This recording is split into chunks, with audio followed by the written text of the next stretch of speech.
Ouais bro, bon ça y est, retour sur la pose du carrelage en 60-60. Donc pour toi ça a pris 3 secondes, pour moi ça a pris une semaine entre deux chantiers, enfin bref. Donc tu vois, on retourne sur la pièce, tout le carrelage est posé. Donc moi j'ai retiré tous mes croisillons Pavilift, j'ai nettoyé tous mes joints, tout est propre, nettoyé. Et là du coup on va passer maintenant à la pose des plaintes. Donc tu verras, c'est une opération très simple. Ce que tu fais tout d'abord, tu nettoies bien le bas de tes murs, tu regardes qu'il n'y a rien qui te gêne en fait quand tu vas venir coller tes plaintes, que tu n'aies pas un petit bout de colle à carrelage ou d'enduit qui soit en surplus, en surépaisseur et qui va venir décaler ta plainte du mur.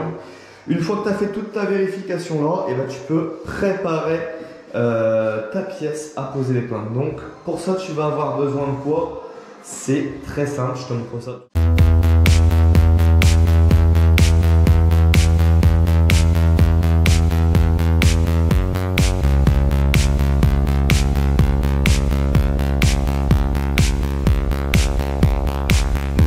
Donc voilà, je vais te montrer moi ce que j'utilise pour poser les plaintes.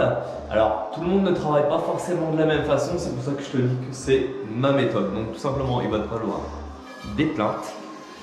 Pour coller ces plaintes, moi je n'utilise pas de colle à carrelage. Faut savoir que personnellement j'aime pas ça. Il y en a qui les posent à la colle à carrelage avec une certaine épaisseur, qui font le joint en même temps au-dessus avec la colle à carrelage. Personnellement je ne suis pas fan. Moi je suis plutôt dans la finition assez pointilleuse, très fine. Je trouve que c'est ce qui fait le plus beau à l'heure d'aujourd'hui et surtout à mon goût. Donc moi je les colle avec quoi? Avec tout simplement de la colle PU. Donc là c'est de la PU 40 de chez Wurtz. Écoute, moi c'est une colle que j'aime beaucoup, donc je travaille tout le temps avec. J'utilise celle-ci, je peux te dire que ça ne bougera jamais. Tu peux retrouver d'autres types de colle chez Sika, chez Bostik ou autres. Pour ce genre d'opération, il n'y a pas de souci. Donc j'ai ma petite colle, donc mon pistolet à colle, là entre autres c'est un Wallcraft, pareil qui va très bien avec quand tu lâches la prise derrière se relâche qui t'évite que ton pistolet coule. De temps en temps ça le fait aussi, donc moi je prévois, tu vois, un petit carton où quand j'utilise mon pistolet que j'ai fini, je le pose dessus, comme ça si ça sort de ma cartouche, ça sort sur le carton et pas sur le carrelage tout propre. Ensuite, ta plainte, tu ne viens jamais la mettre directement contre ton carrelage du sol. Pourquoi? Tu laisses toujours un petit joint de dilatation. Donc moi j'utilise, tu sais, le restant de mes croisillons auto-nivelants de chez Pavilift. Donc je me sers de ça comme cale. Donc tu vois, je mets cette cale là, ça fait 1,5 à 2 mm, pas plus, voire 1 000, ce qui est suffisant. Pourquoi? Donc on va coller pour l'instant les premières plaintes les plus faciles. On va faire ça ensemble, tu vas voir. Et ensuite, on partira sur tout ce qui est angle rentrant ou angle sortant. Et moi, je te montrerai ma façon à moi de faire. Et je pense que cette façon-là devrait plutôt être sympathique et devrait surtout te plaire. Donc voilà, allez, on part sur cette étape-là ensemble. On va coller du coup les premières plaintes ici. Et je te montre, tu verras, l'étape est vraiment plus simple. Donc ce que je fais, moi, je me prépare mes plaintes là où j'en ai besoin. Donc ici et ici. Là tu vois, j'ai laissé ici un petit restant de colle. Donc ça risque de me gêner. Donc ce que je vais faire, je vais prendre un couteau. J'avais pas de couteau sous la main et moi je prends ce petit grattoir là que j'utilise. C'est un petit grattoir à diamant que j'utilise pour nettoyer entre mes carreaux pour retirer la colle qui est entre les joints. Donc tu vois, on va faire avec ça. Ça sera alors exactement la même utilité. Voilà, donc là on est nickel. Donc une fois que mes plaintes ici, tu vois, sont préparées, hop, je prépare d'avance mes petites cales. C'est toujours plus simple pour les mettre avant de coller ta plainte. Je prends ma colle PU, hop, je viens faire des petits zigzags dessus. Hop, histoire que ça soit bien pris partout. Et je te jure que même si je faisais 3 points comme ça bougerait jamais. Cette colle est vraiment pour moi très impressionnante. Hop, donc là, tu viens prendre ta plainte, tu l'appuies, tu l'alignes bien à ton joint, tu vois. Voilà. Et tu répètes ton opération partout comme ça. Voilà.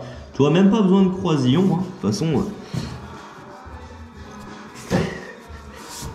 tu t'alignes bien ici, là, et tu vois.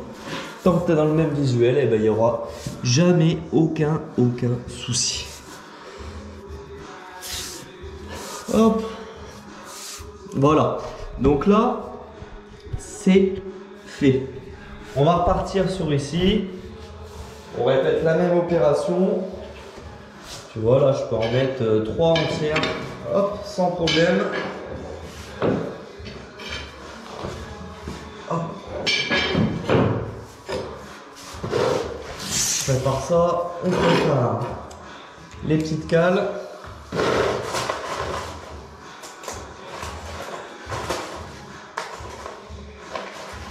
Après, si tu n'as pas de petites cales en tonilleur, tu peux utiliser tout simplement des petits coins comme ça. Hop, juste pour caler en dessous.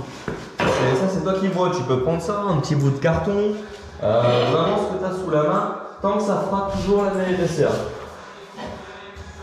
Faut que ça fasse la même épaisseur, sinon après ça va pas être beau. Tu vas avoir des joints plus gros que l'autre. Tes plaintes vont être décalées et le résultat il va pas être top, quoi. Donc là, j'ai collé mes plaintes les plus simples. Maintenant, on va arriver au point un peu plus technique dans les angles. Moi, je te conseille, c'est ce que je fais tout le temps. C'est sur tes plaintes, tes angles, qu'ils soient rentrants ou sortants, fais toujours des coupes à 45. C'est trop important, moi, je trouve. Tu vois, c'est pour moi, si tu fais pas une coupe à 45, ça fait vraiment moche. Donc voilà, moi je pars comme ça. Donc comment je fais pour la tracer? Eh ben je vais te montrer. C'est tout simple. Donc moi quand je pose des plaintes, j'utilise jamais de mètre. J'ai simplement mon crayon, ma plainte. Donc sachant qu'ici il faut que j'ai le bord propre. Donc celui-ci en l'occurrence. Pour le tracer, ma plainte, je la retourne à l'envers. Je viens la mettre contre mon mur, tu vois. Ce qui me donne tout de suite la distance que j'ai. Je viens au niveau de mon joint. Donc je prends l'intérieur de mon joint ici. Je me trace. Tu vois, un petit trait. Ensuite, je prends ma plainte. Voilà, je baisse la musique parce que YouTube risque de me couper. Je prends ma plainte. Je viens déjà tout d'abord la couper à la carrelette. Hop.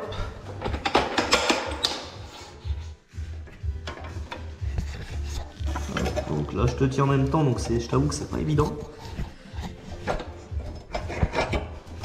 On va essayer de tout faire à une main.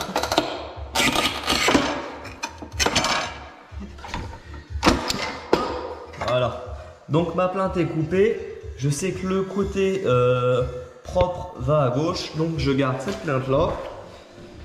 Ensuite, je vais la couper avec ma scie à eau sur table. Donc tu vois, elle est réglée elle à 45, tout simplement. Et là, je vais venir y mettre ma plainte et je vais faire ma découpe à 45 degrés intérieur et tu verras que le résultat, il va être magique. Hop, c'est parti, on la met en route.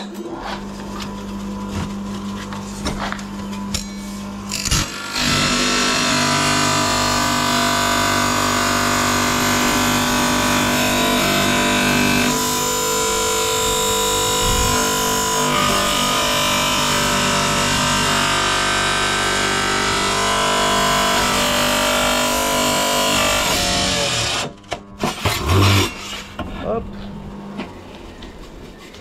Donc là, j'ai une coupe à 45 qui est faite proprement, tu vois, bien lisse. Ce n'est pas écaillé, mais bien à 45 degrés. Et là, tu vois, j'ai plus qu'à venir la mettre en place. Et je vais la mettre contre mon mur. Donc tu vois, au mur, on est contre. Au joint, ici, on est nickel. Donc avant de la coller, et ben, ce que je refais, je recommence la même étape ici. Hop, donc tu vois là on est bien en place. Donc écoute, j'ai un petit bug au niveau de ma plainte, c'est pas ma plainte, c'est tu vois la bande qui est ici, elle est en surépaisseur, donc ça c'est bien dommage. Ce qui fait que je vais être obligé de m'écarter un moment, tu vois ici, pour pouvoir être bien là à fleur l'une de l'autre. Donc tant pis, ça fait partie des aléas du truc, mais c'est pas moi qui ai fait les bandes, donc c'est pas de ma faute. Mais je suis obligé de tricher quand même. Donc là, je sais que je vais devoir me décaler, tu vois, un peu de l'angle du mur, donc je vais me faire, tu vois, ici.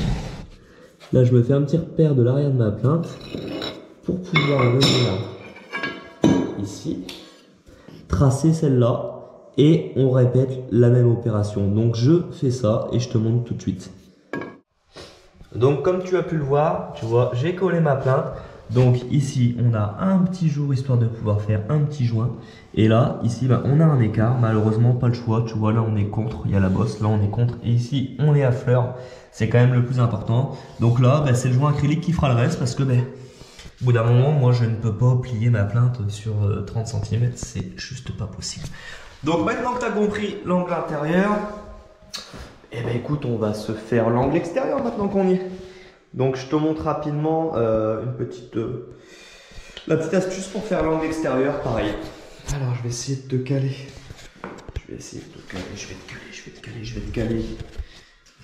Écoute ici. Hop. Un petit peu en hauteur.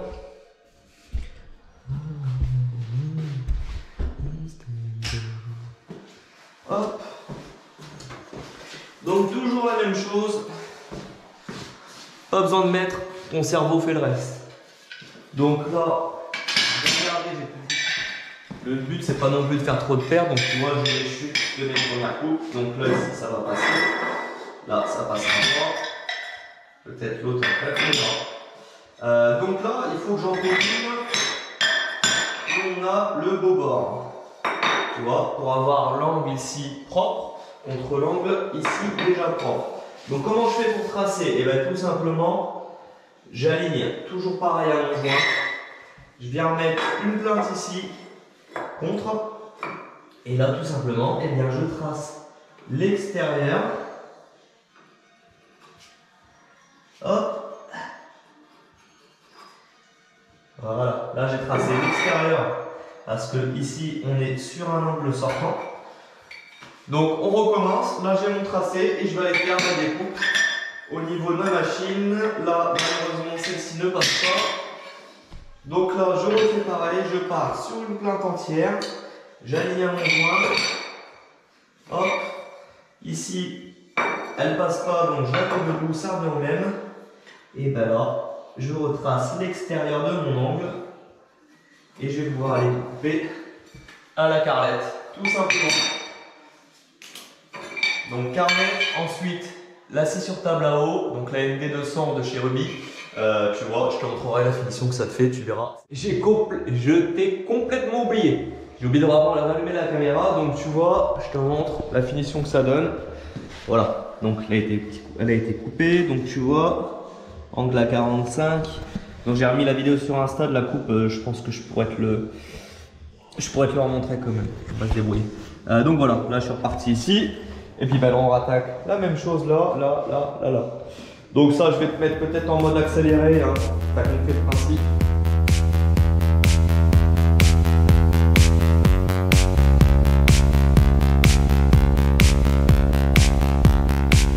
Et voilà, ça y est, toutes les plaintes sont mises. Donc tu vois, bon, c'est assez rapide, hein, on est dans une petite pièce. Mais réellement, là c'est pour te montrer comment tu vas poser du 60-60. Après, tu répètes cette opération-là dans une plus grande pièce, c'est exactement la même chose. Donc maintenant que tout est mis, et ben, on va pouvoir passer au joint. Et ça se passe maintenant. Et voilà, tu vois, toutes les plaintes sont collées de partout. Donc maintenant, on a dit qu'on passait au joint.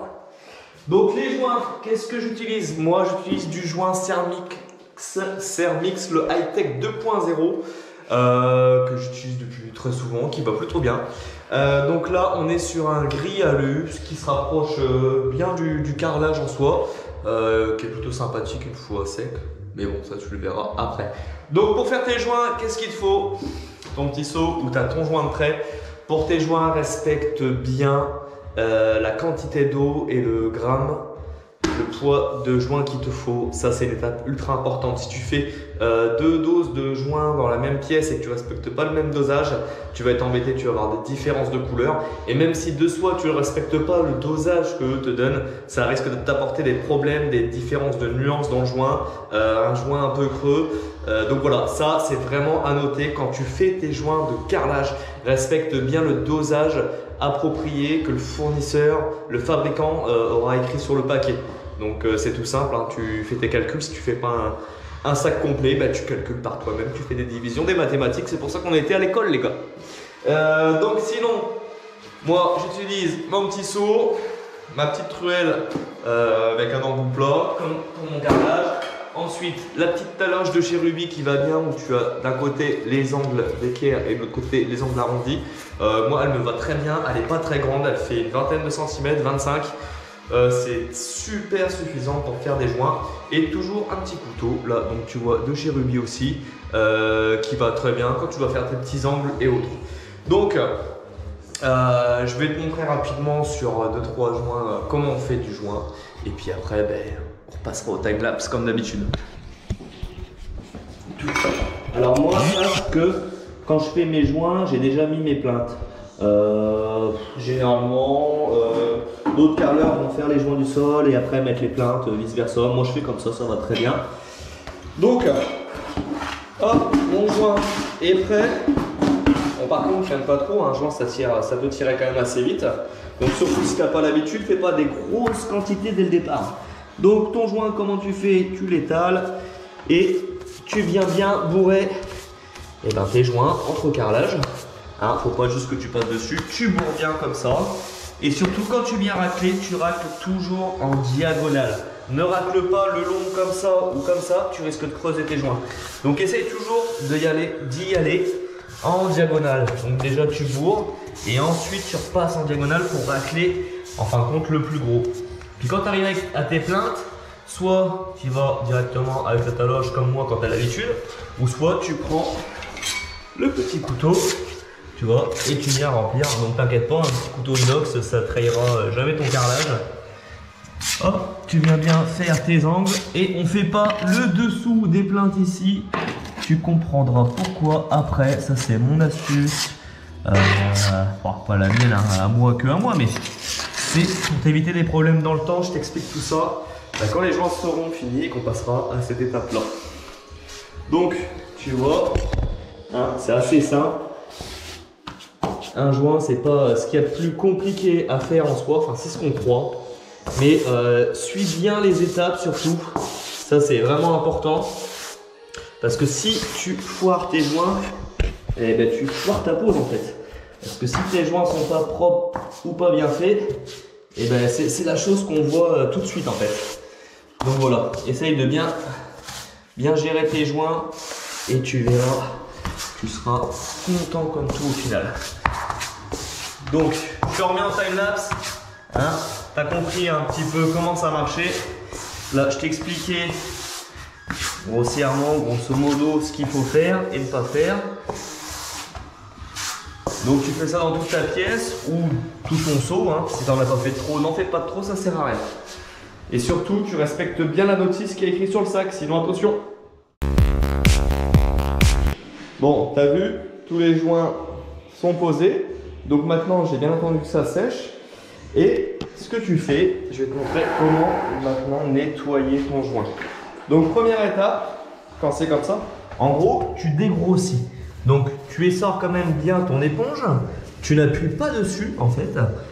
Mais tu viens simplement en gros retirer déjà le plus gros. Et tu viens en gros émulsionner, mouiller ton joint.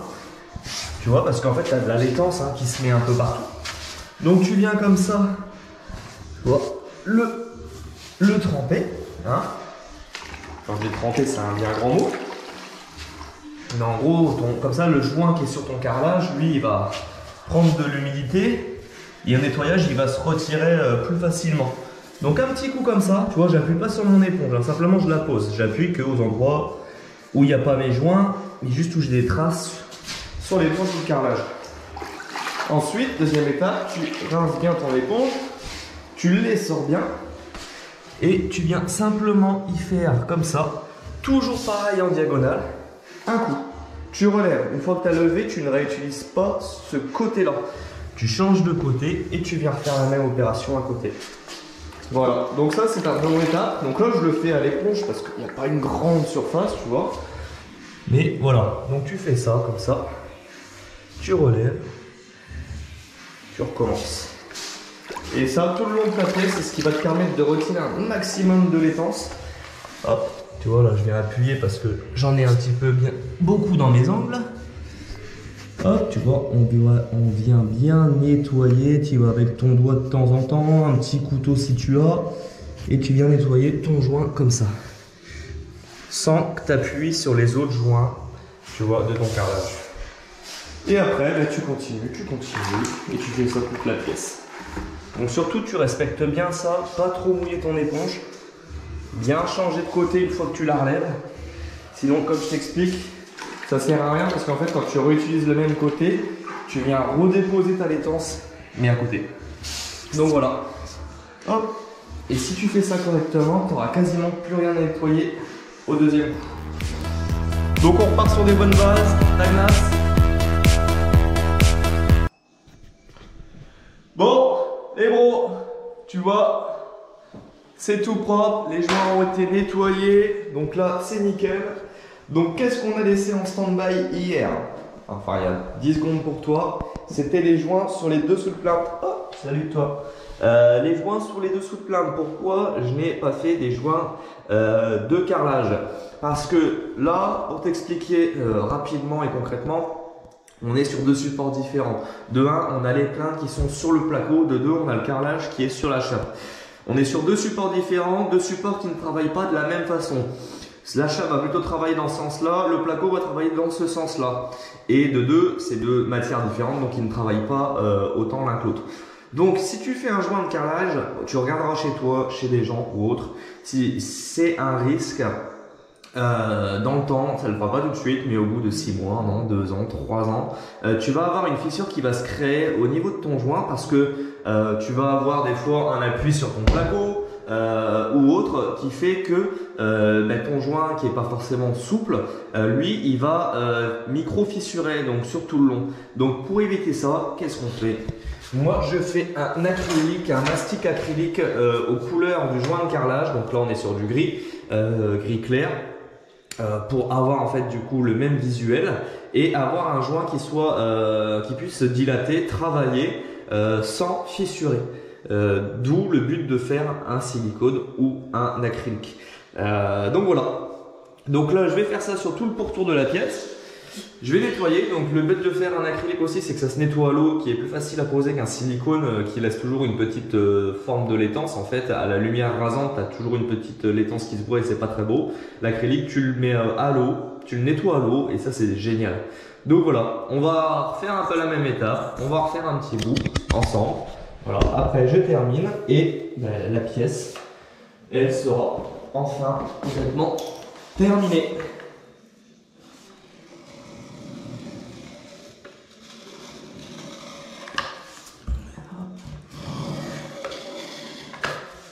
Donc tu viens y poser ton cordon bien bourré dedans.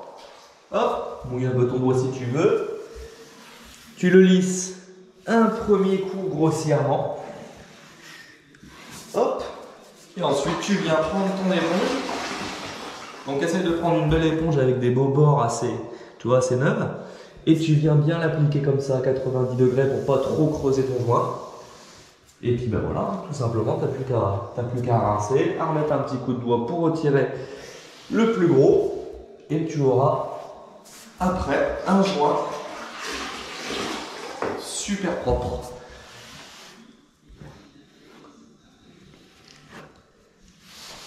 Hop.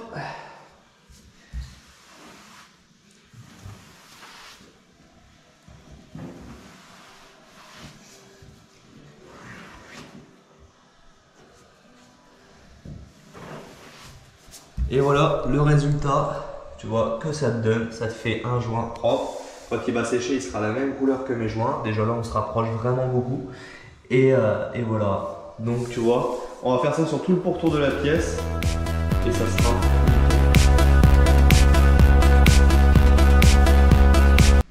Et voilà les gros, tu vois, le chantier est enfin terminé. Donc sur cette petite pièce, pose de carreaux en 60-60 avec des plaintes carrelage. Donc il ne restera plus maintenant qu'au peintre de faire un acrylique au-dessus des plaintes. Pourquoi je ne le fais pas? Tout simple, ils vont encore réenduire, reponcer. Si je fais mon acrylique maintenant, au moment où ils vont poser l'enduit, ils vont le creuser. Au moment où ils vont poncer, ils vont l'arracher. Donc ça, l'acrylique, c'est une étape qui se fait entre la couche d'impression et ta couche de peinture de finition. Voilà tout simplement pourquoi moi je ne le fais pas maintenant. Ça ne servirait à rien, ça serait perdre du temps pour rien. Donc j'espère que cette vidéo t'aura plu, que tu auras compris l'essentiel de comment poser un carrelage. Là on part sur un 60-60 mais tu peux répéter l'étape sur d'autres formats. Surtout là je suis parti sur un simple encollage parce que j'avais la colle de chez VPI, la Premium 2 qui est fait exprès, la Coliflex Premium 2. Tu peux aller en simple encollage jusqu'au 1 mètre par 1 mètre en texture fluide. Ça, hyper important, si tu prends de la colle classique, ne fais pas ça, fais un double encollage surtout. Mais voilà, après le principe, sans double encollage avec, ça reste le même. Donc surtout, tu fais ça. Si c'est ta première fois où tu fais du carrelage, ne fais pas ça dans ton séjour, dans ta salle à manger, évite. Fais-le plutôt dans une petite pièce, tu vois là on est dans une arrière-cuisine, fais-le dans une pièce pas trop grande. Et voilà, au moins il faut que tu testes au début, à regarder comme ça on croirait que c'est facile, mais il y a quand même des années d'expérience derrière pour avoir un résultat au top. Donc ça c'est mon petit conseil, si pareil tu te sens pas chaud après avoir vu ma vidéo, fais appel à un professionnel. C'est toujours mieux, ils sont là et on est là aussi pour ça. Moi je te donne vraiment le plus de conseils que je peux, mais en soi, voilà, sois sûr de toi lorsque tu t'entames des travaux comme ça. C'est des travaux finis, tu vas avoir un visuel dessus, donc voilà, on va éviter de faire n'importe quoi. Donc sinon j'espère que cette vidéo t'aura plu. Si tu as kiffé, abonne-toi, mets un petit pouce. Si t'as pas kiffé, tu mets un mauvais pouce, c'est pas grave, ça nous fera avancer. Ensuite, n'hésite pas à venir me suivre sur ma page Instagram où là, je te parle de mes chantiers au quotidien. Je te montre des astuces, dont l'astuce du bro, des petits détails, des petites choses qui peuvent t'aider chaque jour dans tes travaux si tu es en plein travaux. Donc voilà, sur ce, je vous dis à bientôt pour une prochaine vidéo. Ciao! Allez, c'est reparti pour l'astuce des bros, ça faisait longtemps. Donc là, pour la pose de plainte, moi je te montre, quand je pose des plaintes, j'ai jamais de mètre. Je n'utilise pas une fois le mètre. Donc qu'est-ce que je fais?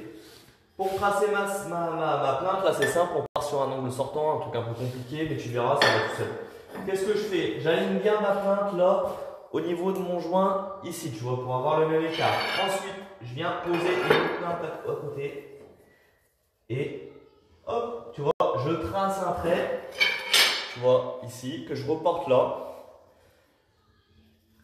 comme ça, je viens le couper à la carrelette, ensuite j'utilise la ND200, je fais ma coupe à 45, je réitère la même opération de ce côté-là en vont mettre la plainte ici, l'autre, comme ça, et je trace mon trait, tu vois, là, hop, je fais ma première coupe d'équerre à la carrelette, ensuite je viens faire mon angle à 45, et à la fin, et donc une fois que c'est fait, tu découpes à la carrelette, ensuite tu viens faire ton petit angle à 45 avec la ND200 de chez Ruby, c'est pas magnifique, elle te fait des coupes, c'est splendide. Donc tu vois, tu n'as plus qu'à aligner ici à ton joint quand tu viens la coller, là, hop, ici, pareil, tu alignes bien à ton joint, hop, et là, tu as une coupe à 45 qui est, hop, les mains c'est pas facile, hein. Mais tu as une coupe à 45, tu vois, qui est juste nickel. Donc ça, avec ton joint de carrelage, et ben, t'es impeccable. Donc voilà, petite astuce du bro rapide mais efficace.